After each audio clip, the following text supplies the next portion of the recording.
बांग्लादेश से अभी तक जो न्यूज निकल कर आ रही है उसके हिसाब से current prime minister Sheikh Hasina दोबारा 5 साल के लिए प्राइम मिनिस्टर बनने वाली हैं और ये यूनाइटेड स्टेट्स ऑफ अमेरिका के लिए बहुत बड़ी बैड न्यूज है।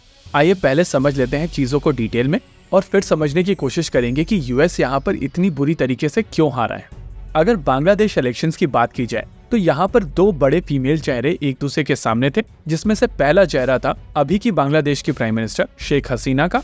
अगर शेख हसीना की पॉलिटिक्स को देखा जाए तो उनका फोकस ग्रोथ को लेकर था और बांग्लादेश की बेहतर होती हुई इकोनॉमी उनकी और उनकी पार्टी की तरफ से जनता को बेचने की कोशिश की गई थी। शेख हसीना की पार्टी का नाम है आवामी लीग और उनका एजेंडा इस इलेक्शन में क्लियर था कि वो ग्रोथ को बेचने की कोशिश करेंगे। इसके उलट इनकी जो मेन ऑपोजिशन पार्टी थी उसको लीड किया जाता है खालिदा जिया के द्वारा। ये फॉर्मर बांग्लादेशी प्राइम मिनिस्टर हैं और इनकी पॉलिटिक्स थोड़ी हार्ड लाइन है।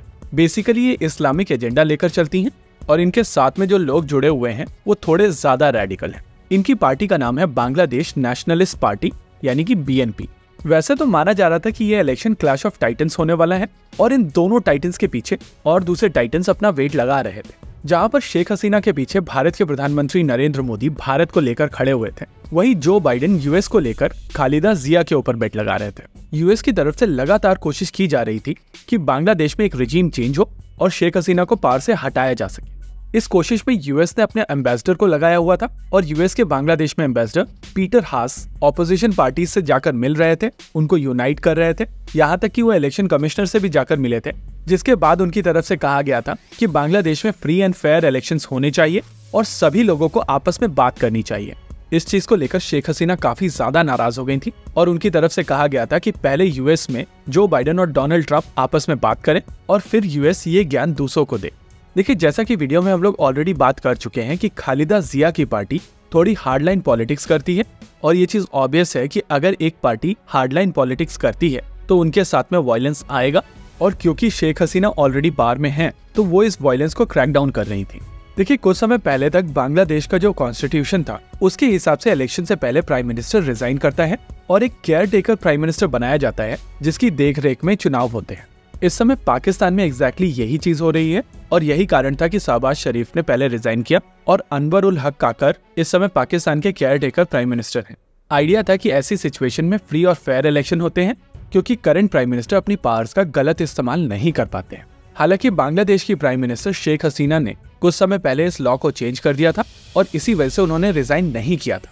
अब जो बांग्लादेश में इलेक्शन से पहले अलग अलग जगहों पर हिंसा हो रही थी उसको लेकर बांग्लादेशी प्राइम मिनिस्टर बहुत ज्यादा स्ट्रिक्ट थी और खालिदा जिया की पार्टी से एसोसिएटेड जितने भी लोग थे उनके ऊपर उन्होंने काफी स्ट्रॉन्ग क्रैकडाउन किया था।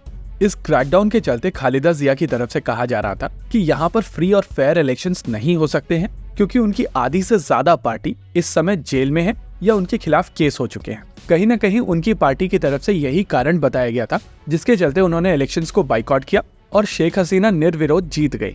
अब खालिदा जिया का जो क्लेम है उसको यहाँ पर समझना बहुत जरूरी है। देखिए, कोई भी ऑपोजिशन इलेक्शन को तभी बाइकआउट करती है जब उनको पता होता है कि उनको इलेक्शन में जीतने के चांसेस बहुत कम।